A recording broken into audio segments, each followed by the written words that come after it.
som Janka. Ja som Janko. Tak Janko, čo je to ten Beezer?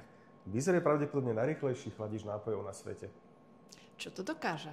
Dokáže chladiť nápoje. A aké nápoje? Všetky. Či je to sklená fľaša, alebo PET fľaša, PET plechovka, plastová, čokoľvek.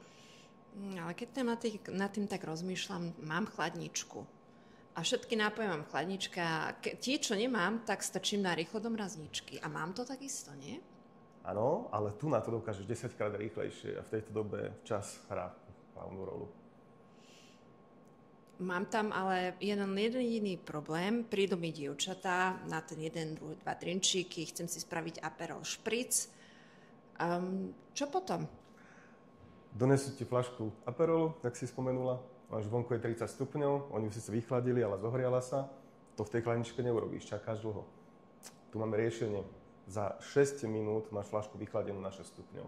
No sedmičkovú fľašku. No to je paráda. Tak to si ma s tým dostal. No, Ja som žena, len taký Aperol Špricík. Má to nejaké špecialitky, čo by mohlo byť dobré aj pre takých ľudí, ktorí sa zaoberajú technickými aplikáciami, mobilnými aplikáciami? ten prístroj vyzerá takto veľmi jednoducho, že iba taká čierna krabica. Taká pre blondínku ako pre mňa. Ale keďže ja mám rád proste všetky tieto technológie, tak na displeji telefónu vieš vidieť, akú máš aktuálne teplotu v komore, že tam minus 30 stupňov napríklad. Vieš si pustiť rotáciu tej fľašky alebo perliečka. My sme v tom s chalami skúšali vychladiť klobásu, fungovalo to perfektne, akože dobre sa krájala potom. A hlavne to, že proste vidíš tam viac ako iba nejaký farebný krúžok, proste vieš si to pekne nastavovať. Vieš nastaviť víno, červená. Takže sa s tým viem vyhrať, no jasne, s tým sa pobavíš.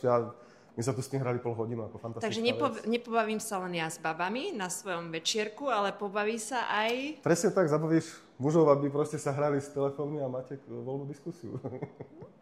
To už je čo povedať. A určite. Takže nie je to len proste nejaký čierny box, ale má to aj nejakú pridanú hodnotu ešte. Takže nie je to len tak, že mať takéto problémy luxusné, že ako rýchlo si vychladím to svoje prosečko. Tak na východze ešte hovorí, že pivo bez páleného vyrocené penieži, takže zase vieš to aj pálenku vychladiť. Teplý rum, studené pivo, vieš sa s tým pobaviť proste. No. Nastavíš si konkrétnu teplotu na 6 stupňov, na 12 stupňov, biele, studené, parádička. Takže v podstate celá paleta je obsiahnutá. A ďaleko viac ešte. Ideme si teda niečo vyskúšať. Dobre, lebo mám tu v taške niečo, čo som si doniesla. Počkaj. Ach, nie, moment, to nebolo ono. To bolo to z levička. Počkaj, musím sa natiahnuť do tej tašky. Ach, to teda tiež nie, počkaj. Mám v tej taške viacero vecí, ktoré dneska potrebujem. Ach, brelovička. To tiež nie, to nie. To som nemyslela, ale vieš, čo to mám. Zdravá výživa, jasné. Tak, počkaj. Takže si to otvorím a si to tam jednoducho takto vložím.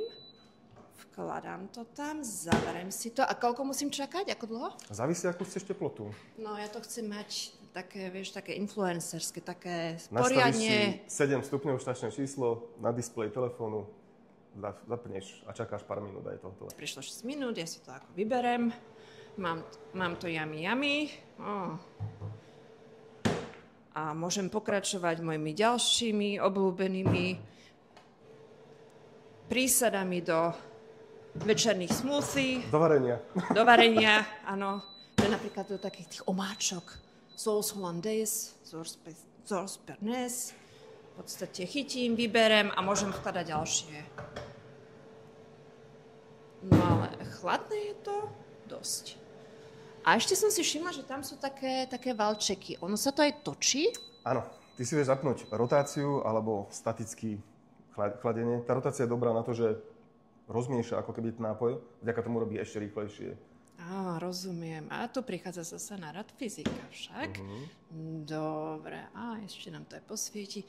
Takže v podstate... Ďakujem, Janko, Verím, za že spoluprácu. Verím, že vyskúšaš náš produkt. Vyskúšam na všetko, čo mám doma. Od zdravých prísad až po tie dezinfekčné. Ďakujem za tvoj čas. A ja ďakujem. Honzo, daj mi to pivo. Je teplý. Aj Beezer. Viacero informácií sa dozviete na zobrazenom linku.